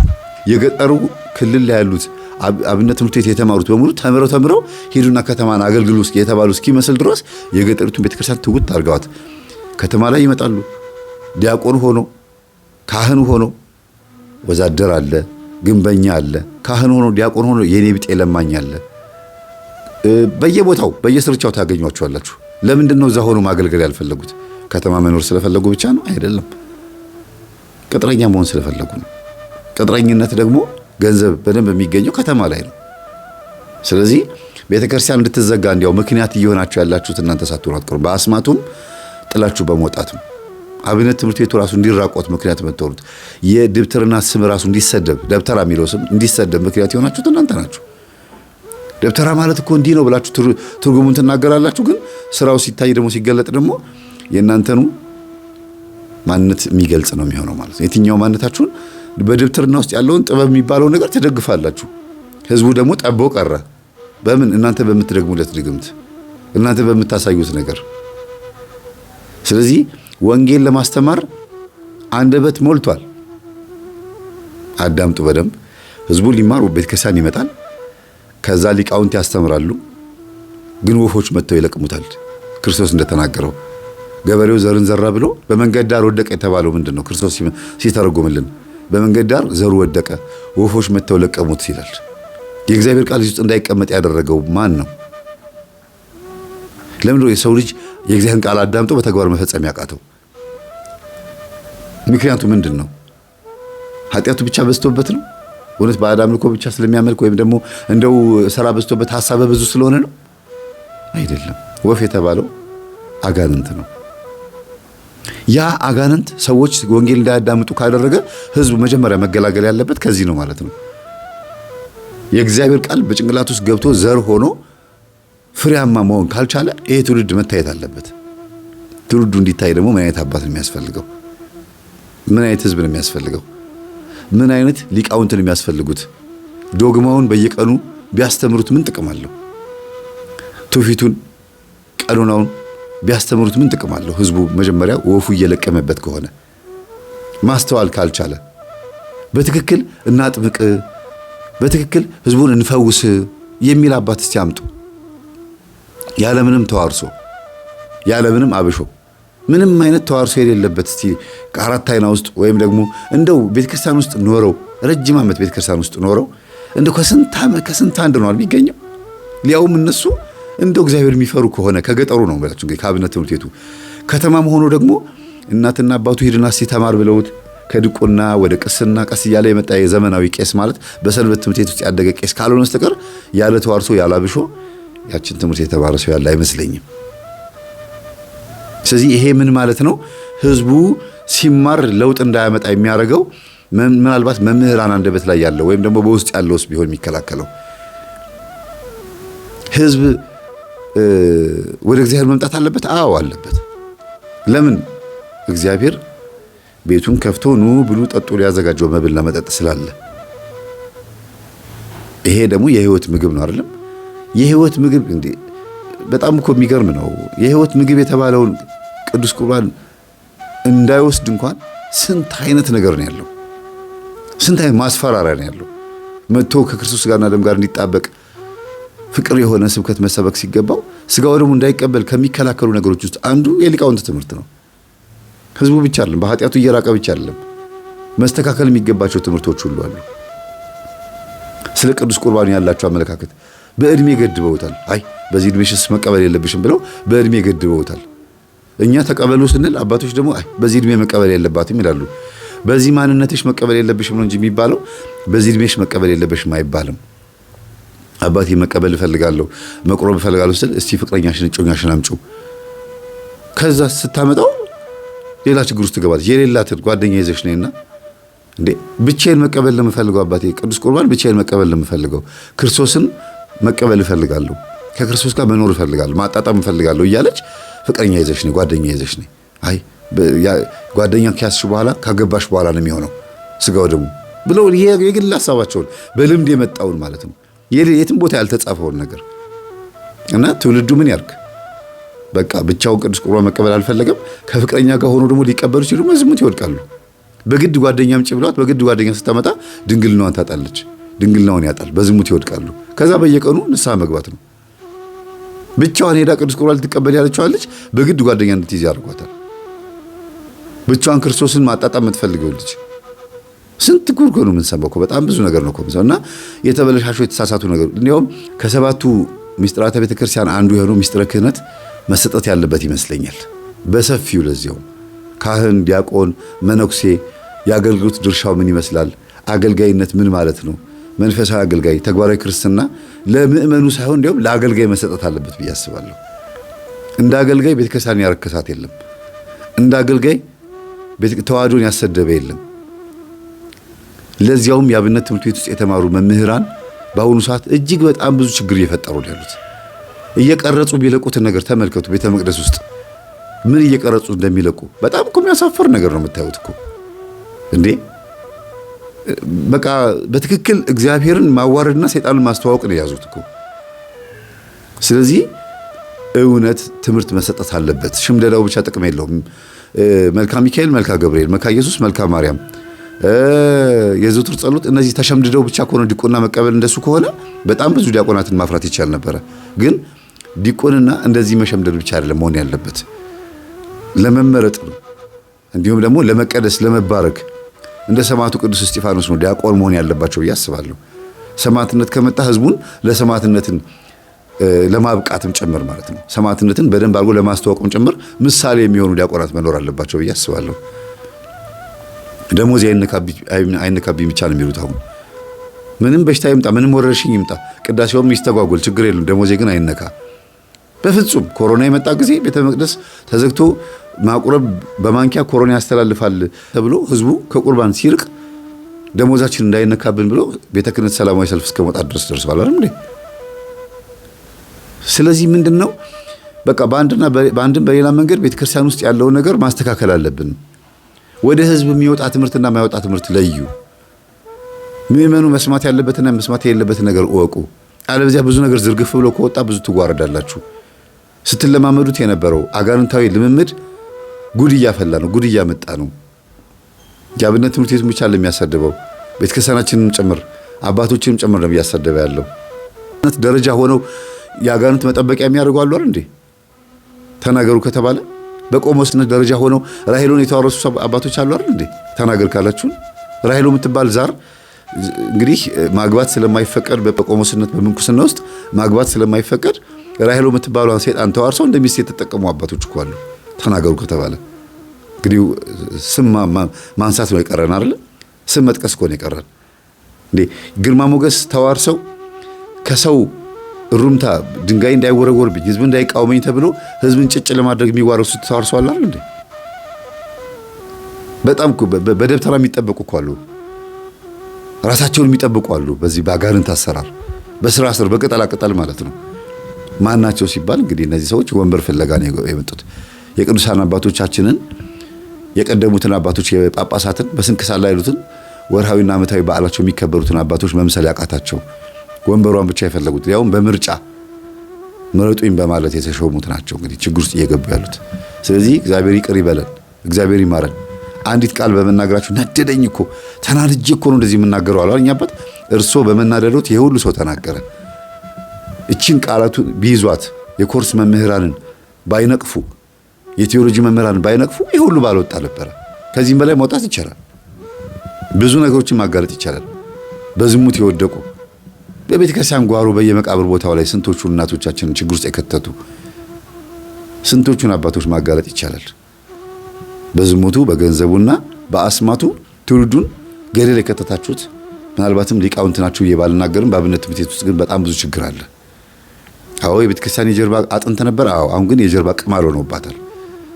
ለምን ሲባል ከአብነት ትምህርት ቤት ውስጥ በማህተም አስመስክሮ ሲወጡ አንተ በቅተሃል ተብሎ ሲወጡ አብሮ በቅተሃል የሚባል መንፈስም ያለ ነው እንደሆነ የተረዳሁት እኔ። ምክንያቱም ካስመሰከሩ በኋላ ብዙ ነገር ካደረጉ በኋላ በቃ በቅቻለሁ ካሉ በኋላ ለማሳለም ችኮላቸው፣ ለመንቀፍም ችኮላቸው፣ ከዛ በኋላ ወደ ቤተክርስቲያን መጥተው መቀደስም ሆነ ማገልገል ከጀመሩ በኋላ ለመኮፈስና ለመታበይ ችኮላቸው። ዞር አልሰማም። በቃ ይገባል፣ ይቀድሳል፣ ይወጣል፣ ወደ ቤቱ ይመጣል። ማግባት ከፈለገም ያገባል። ቲክቶክን አይደል ዲያቆናቱ በሙሉ ግድ ብሎት መጥቶ ትውልዱን ለማዳን ጥረት የሚያደርጋለ። ሁሉም ዲያቆናት እንዲያውም ቴዎሎጂ ሳይማሩ ኮርስ ሳይማሩ እንዲያውም ዲቆና መቀበል የለባችሁ መባል ነበረበት። ልክ እንደ ሰንበት ትምህርት ቤት አንድ ሰንበት ተማሪ ለመባል ኮርስ መማር አለበት፣ ንስሐ አባት መያዝ አለበት፣ ቅዱስ ቁርባን የሚቀበል መሆን አለበት እና ሌሎችም 7 መስፈርቶች የአገልግሎት ትምህርት ያስተማርኩት ላይ አለ።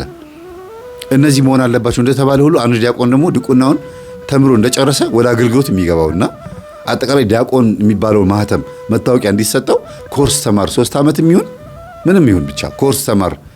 ሚስጥረ ሥላሴ፣ ሚስጥረ ስጋዊ፣ ሚስጥረ ቁርባን፣ ሚስጥረ ትንሣኤ ሙታን አይደለም እነዚህ መማር አለበት። ሚስጥረ ጥምቀት፣ 5ቱን አዕማደ ሚስጥራት፣ 7ቱን ሚስጥራት፣ የቤተ ክርስቲያን ታሪክ በዓለም መድረክ፣ የቤተ ክርስቲያን ታሪክ በኢትዮጵያ፣ ስነ ምግባር፣ የአገልግሎት ትምህርት፣ የሃይማኖት ትምህርት፣ ሀልዎተ እግዚአብሔር እነዚህ በሙሉ መማር አለበት። ቢያንስ እንኳን አጠቃላይ ስለ ሥላሴ 10 ስለ ኢየሱስ ክርስቶስ ደግሞ የማዳን ስራ ደግሞ በትንሹ ቢያንስ 10 እና 15 ጥቅስ፣ ስለ እመቤታችንም እንደዛው 10፣ ስለ ቅዱሳን አባቶቻችን 10፣ ስለ መላእክት ደግሞ እንደዚሁ፣ ስለ ቤተ ክርስቲያን አጠቃላይ ስለ ሃይማኖቱ እንደው ቢያንስ 50 ጥቅስ በቃሉ መሸምደድ አለበት። ግዴታው ነው። የትም ቦታ ሲሄድ ማስተማር እንዲችል ማለት ነው። ሲጠየቅ እንዲመልስ፣ ለምትጠየቁት ጥያቄ ሁሉ መልስ ለመስጠት የተዘጋጃችሁ ሆኑ ስለሚል ማለት ነው። በትንሹ እኮ ነው የምላችሁ። ሌላውን ተውት። አንድ አገልጋይ ግን የለም ደሞዝ ላይ ብቻ ነውና አባቶች ሊቃውንት የተባላችሁ አባቶቻችን ትውልዱ እንዲድን የምትፈልጉ ከሆነ ዘመኑን ዋጁ። ዘመኑን ዋጅታችሁ ቁጭ ብላችሁ አስቡበት። እንዴት አድርጌ ይሄን ትውልድ ላስተምረው? እንዴት ነው ዘመኑን መዋጀው? ትውልዱ ውስጥ ያለው ኃጢአት ምንድን ነው? ገዳም የገባው አንድ መነኩሴ ሳስተምር አልሰማችሁም? ገዳም ገብተዋል መንኩሰዋል አሁን እና ከገጠር ነው የመጡት። ከተማ ላይ በዘመድ ነው የተቀጠሩት። በነገራችን ላይ እዚህ በዘመድ ነው የመጡት። የአቡነ ገሌ ምናምን ቤተሰብ ናቸው፣ አጎታቸው ናቸው ምናምን ናቸው አቡነ ገሌ። ያው ስማቸው መናገር አያስፈልግም። እና ከዛ የእኛን ትምህርት ያዳምጣሉ፣ እኔ የማስተምረውን ትምህርት እና ልጄ እንግዲህ ክህነት ከተቀበልኩ 2 ዓመት ሆኖኛል እና እንግዲህ ንስሐ ልጆች እፈልጋለሁ እንደው እንዴት ትላለህ አሉኝ። ምን ችግር አለ አልኳቸውና ትምህርቴን እንዲያዳምጡ ነገርኳቸው። ደስ አላቸው። ከዛ ትምህርቱን በደንብ እያዳመጡ ንስሐ ልጆች እየሰጠኋቸው ወደ 30 የሚሆኑ ሆኑላቸው። በየቀኑ ስልክ ከዛ ከውጭ ሀገር እየደወሉ አባቴ እኔ ወንድ ሚስት አለኝ ይላቸዋል ወንዱ ደውሎ። ሴቷ ደግሞ እኔ ግብረ ሰዶም ሌዝቢያን። ምንድነው ልጄ ሌዝቢያን ይላታል። እኔ ሴት ከሴት እንደዚህ ኧረ ምን ልትሆኚ በስመ አብ ወወልድ ወመንፈስ ቅዱስ እያሉ እየደነገጡ ከዛ ደግሞ እንደዚህ ሆኜ ከዛ ደግሞ ንስሐ ሲገቡ ደነገጡኝ። አባት ወጣት ናቸው እርግጥ እና በቃ አንገታቸው ተሰበረ።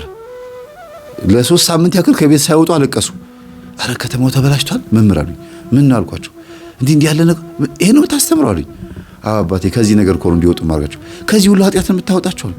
እንዴ ወንድና ወንድ ተጋብቶ ምን ሊሆን ነው? ሊወልድ ነው አሉኝ። አይደለም ሴትና ሴት አይደለም አልኳቸው። እና ምን ሊሆኑ? ፍትወት በቃ ስሜት ወይም ደግሞ አጋንንት ነው። ይሄን ነው እንግዲህ ከዚህ ነው የምናስጥላቸው ብዬ ስነግራቸው ራሳቸውን ይዘው ለ2 ነው ለ3 ወር ያክል ቆይተው አልቻሉም፣ መቋቋም አልቻሉም። ምንኩስና ተቀብለው ገዳም ገቡ። አልፈልግም በቃ ዓለም እንደዚህ ናት እንዴ እኔ ሳላያት ነው ወደዚህ የመጣሁት ብለው ልክ ዘመኑን ሲዋጁት ደነገጡ ማለት ነው። ትውልዱ አስደነገጣቸው። ስለዚህ ይሄንን ትውልድ መመለስ ማረቅ እኔ አልችልም፣ ይሄን ትውልድ እኔ ማስተማር አልችልም ብለው ልካቸውን አውቀው ገዳም ገቡ። አቅርቤዋለሁ፣ ይሄን አባት አቅርቤያቸዋለሁ። ስለዚህ በዚህ ልክ ማለት ነው በዚህ ልክ ትውልዱን ዋጅተው ሳያስደነግጡት ሳያስበርግጉት አይዞህ እያሉ እያጽናኑት ኃጢአቱን እንዲቀጥልበት ሳይሆን ርኩስ እንደሆነ ግን እግዚአብሔር እንደሚምረው ኃጢአቱ ርኩስ እንደሆነ ግን እግዚአብሔር መሐሪ እንደሆነ እየነገሩት የሚያመጡ አባቶች ያስፈልጋሉ። ማስደንበር አያስፈልግም። እንደዚህ የምናስተምረው ትምህርት እኮ እውነት ሳይገባን ቀርቶ አይደለም እኮ። በጣም ብዙ አይነት ችግር ያለበት ማህበረሰብ እንደሚደውልልን እናውቃለን። ግን እነዚህን ህዝቦች ማዳን የሚችል አባት አጣን። እዚሁ የካ ሚካኤል የእኛን ትምህርት የሚያዳምጡ አባት ማነው? ተማሪዎች መምህር ተስፋዬ የሚያገለግለው የካ ሚካኤል ነው የሚያገለግል የነበረው ተብሎ እንግዲህ እኔ ከ2013 ነው 14 ዓመተ ምህረት ጀምሮ በሚዲያ ላይ ነው እያስተማርኩ ያለሁት በአጠቃላይ ማለት ነው። በአጠቃላይ በደንብ የጀመርኩት 2010 ላይ ነው ዩቲዩብ። ግን አገልግሎቴን ያቆምኩት ግን 2014 መጀመሪያ ላይ ነው 2013 መጨረሻ ላይ ማለት ነው። እና እዛ ያለው መስሏቸው አንዳንድ ተማሪዎቻችን መምህር ተስፋዬን ፈልገን ነበረ አገናኙን ሲሏቸው ጊዜ አይ መምህር ተስፋዬ የለም ምን ፈልገሽ ነው? እንደዚህ ንስሐ መግባት ፈልጌ እንደዚህ መሆን ፈልጌ እንደዚህ ታመሜ ምናምን ሲሏቸው የብር ቀለበት አምጪ የብር አንገት ሐብል አምጪና እደግምልሻለሁ ችግር የለውም። ኧረ ይሄንን እኮ መምህር ተስፋዬ ይቃወማል አባቴ ይቃወማል። ይሄ ጥበብ እንዴት ይቃወማል? አያውቁንም ጭራሽ። መጀመሪያ ሲነቅፉኝ ነበራሉ ስትነግረኝ ልጅቷ ይነቅፉህ ነበረ እንደዚህ እሱ እኮ እንደዚህ ነው ከቤተ ክርስቲያን ተባሯል እንደዚህ ነው ምናምን ሲሏቸው ቆዩና እንዴ እሺ አባቴ ንስሐ አባት ፈልጋለሁ ንስሐ መግባት ፈልጋለሁ ከዚህ ችግር እንዲወገድልኝ ፈልጋለሁ እስቲ አስተምሩኝ አለቻቸው።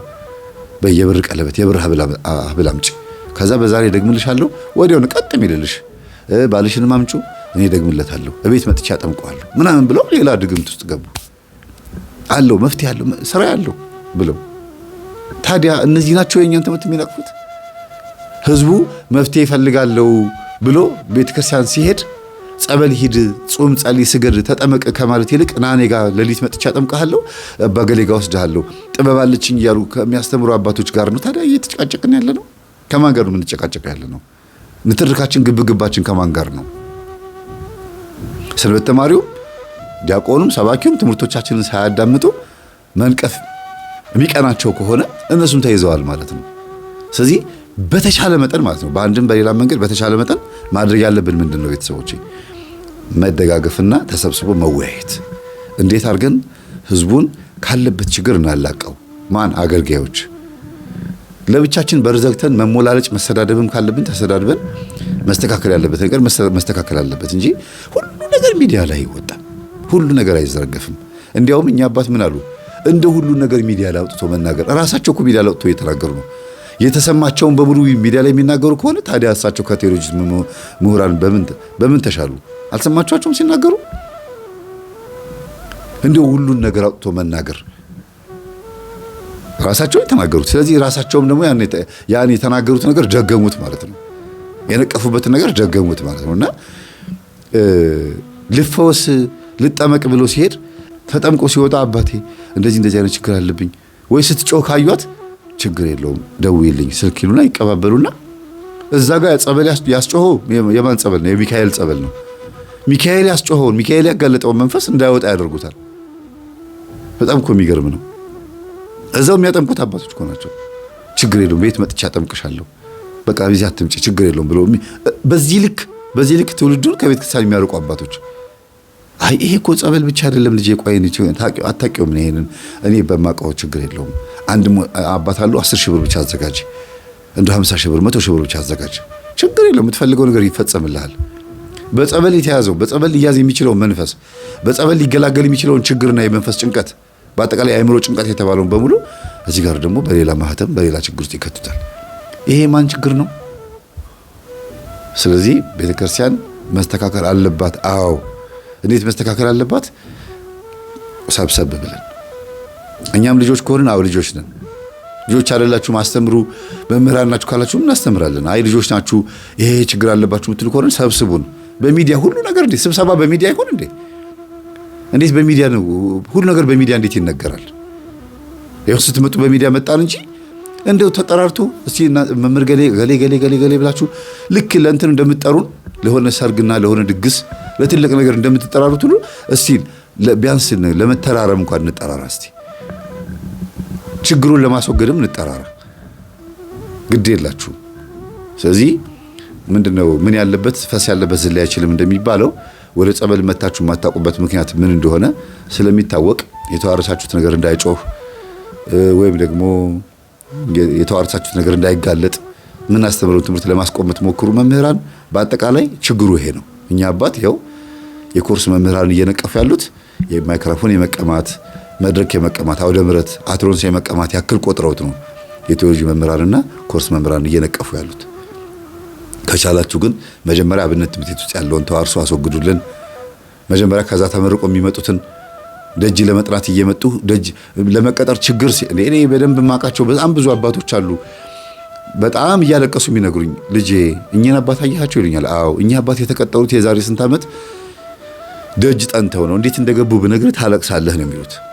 በጣም የሚያሳዝነው በእውነት ገንዘብ አጥተው ከገጠር ነው የመጡት። እንግዲህ ገንዘብ አጥተው ግን የሚገርማችሁ በጣም እኮ ብዙ ሊቅ የተባሉ አባት ናቸው እኮ መቀጠሪያ ብር ሲያጡ ያቺ ድሮ የተማርኳትን እንግዲህ መቀጠል አለብኝ ብለው ድግምቷን እየደገሙ ህዝቡን ካፈዘዙ ካደነዘዙ በኋላ በእውነት 500 400 ሺህ ብር ሰብስበው ከዛም በመስተፋቀሩም በምኑ ሰብስበው ማለት በየቤቱ እየሄዱ ችግር የለውም እያሉ አንድ አመት በደንብ አድርገው ገንዘብ ሰበሰቡና በሚቀጥለው አመት እንዳሉትም በሚቀጥለው አመት እኔ ቅጥረኛ ነኝ ብለው ተናግረው ነበር። ተቀጠሩ። በምን ህዝቡን አፈዘው አደንዘው። የሚቀድሱት ለማን ነው? ላፈዘዙት ላደነዘዙት ህዝብ እንዴ! ኧረ ተው አባቶች ተው። ይሄን አስወግዱልን እስቲ ብትችሉ ከሆነ ይሄን አስወግዱልን። ይሄን ነው ልናገር የምችለውና በአንድም በሌላም መንገድ እግዚአብሔር ይናገራል፣ የሰው ልጅ ግን አያስተውልም፣ በህልምም ይናገራል ይላል ኢዮብ 33:14 ላይ። እግዚአብሔር በአንድም በሌላ መንገድ ይናገራል። በእኔ በኃጢአተኛው ደንቆሮ ብላችሁ ባላችሁት እዛ መድረሰን በተማሪ ወይም ደግሞ ዝም ብሎ ኮርስ ምርቋ ባላችሁት ምናልባት እየነገረኝ ነው ብላችሁ የምታስቡ ከሆነ ትሰማላችሁ። አይ አንሰማህም አንተ ራስህ ችግር አለብህ የምትሉ ከሆነ ደግሞ እግዚአብሔር በማን በኩል እንደሚመጣባችሁ አናውቅም። ለምን እናንተ ሊቅ ነን ብላችሁ ስላሰባችሁ ከእናንተ በላይ ማንም የለም። ስለዚህ በማን ይምጣ? በምን በኩል መጥቶ ያስተምራችሁ? በምን በኩል መጥቶ ይንቀፋችሁና ይውቀሳችሁ? እንዴ አባቶችን እኮ ስንክሳር ላይ ስናያቸው በህፃናት የተማሩ አባቶችም አሉ። አጠምቀከ በአብ አጠምቀከ በወልድ አጠምቀከ በመንፈስ ቅዱስ እያሉ ሲጫወቱ ህፃናቶች ቅዱሳን እያዩቸው ይማራሉ። ቁጭ ብለው ከሴተኛ ዳር የሚማሩ አባቶች አሉ በስንክሳር ላይ አይደል እንዴ? ምእመን በሚናገረው ኃጢአት በሚናገረው ንግግር ተምረው ደረታቸውን እየደቁ ገዳም ገብተው የሚሰግዱ የሚጸልዩ አባቶች አሉ። ሊቃውንቲ ወይም ቅዱሳን የበቁ የተባሉ አባቶች። እናንተ ደግሞ በሽምደዳ ከሆነ ሊቅ የተባላችሁት ሽምደዳው ብቻ ነው ነፃ የሚያወጣችሁ ማለት ነው። መጽሐፍትን መሸምደዱ አንድምታው መሸምደዱ ብቻ የሚያድን ቢሆን ኖሮ ዛሬ በጣም ብዙ ትውልድ ባዳናችሁ ነበረ። የጠፋውን 18 ሚሊዮን የፕሮቴስታንት ህዝብ እንደገናም ወደ ሌላም ወደ ኤቲስትነትና ፓጋንነት መቼም ኦርቶዶክስ እምነት ተከታይ ወደ እስልምና ሃይማኖት ይገባል ብዬ ስለማልል ነው። ይሄ ራሴውን አመለካከት ስላለኝ ነው። ግን ወደ መረንነት ወደ ዘላንነት እንዲሄድ ምክንያት የሆነው በምንድን ነው? ይሄንንስ መመለስ እንዴት አቃታችሁ? እውነት ሊቅነታችሁ ይሄን ሁሉ አንድምታ ተምራችሁ ይሄን መመለስ እንዴት አቃታችሁ? ህዝቡን ናይት ክለቡ እንዲዘጋ ጭፈራው እንዲተው መጥቶ እግዚኦ መሐረነ ክርስቶስ ከያለሶን እንዲል ምክንያት ያልሆናችሁት ለምንድን ነው? የመጣው በራሱ ነው ህዝቡ። ሲመጣም ደግሞ የሚሰማው ሌላ ነገር ነው። ከስንት አንድ ይመጣል። እስቲ የማታ ማታ ሰርክ ጉባኤ ይዩት እስቲ በ12 ሚካኤል ሲሆን መጥቶ የሚማረውንና በቀን መጥቶ የሚማረው ቁጥር አንድ ነው? አንድ አይደለም። ወይም ገብርኤል ሲሆን መጥቶ የሚማረው ህዝብ ወይም ማርያም ስትሆን መጥቶ የሚማረው ህዝብና በወሩ ማለት ነው በእለት የሚማረው ህዝብ አንድ ነው? አይደለም። ቤተክርስቲያን አውደ ምህረቷ ተደፍሯል። ቤተክርስቲያን ቤተ መቅደሷ ተደፍሯል። ምእመኑ ተደፍሯል። መዋቅሯ ተነቅንቋል ከተባለ መጀመሪያ መጠየቅ ያለበት ውስጥ ያለው አገልጋይ ነው። መጀመሪያ መጠየቅ ያለበት ለዚህ ሁሉ ጠንቅ ምክንያት የሚሆኑት በአንድም በሌላ መንገድ አገልጋይ ነው። ሊያውም የትኛው ቴዎሎጂ የተመረቀው አይደለም። በእውነት ነው የምላችሁ። ለደሞዝም ቢሆን ለሻይ ለትራንስፖርትም ቢሆን ተቀብሎ መጥቶ ያስተምራል።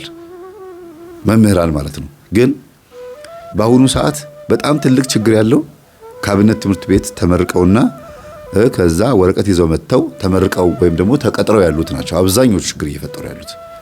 እስክስታው የሚታየው ከበሮ ሲመታ የሚንዘረዘሩትም አጠቃላይ ወረብ ላይ ያለው ሽኩቻ፣ ሌብነቱም ዘረኝነቱም የሚታየው አብዛኛውን ነገር የት እንደሆነ ይታወቃል። እግዚአብሔር ይማረን። ካጠፋው ይቅርታ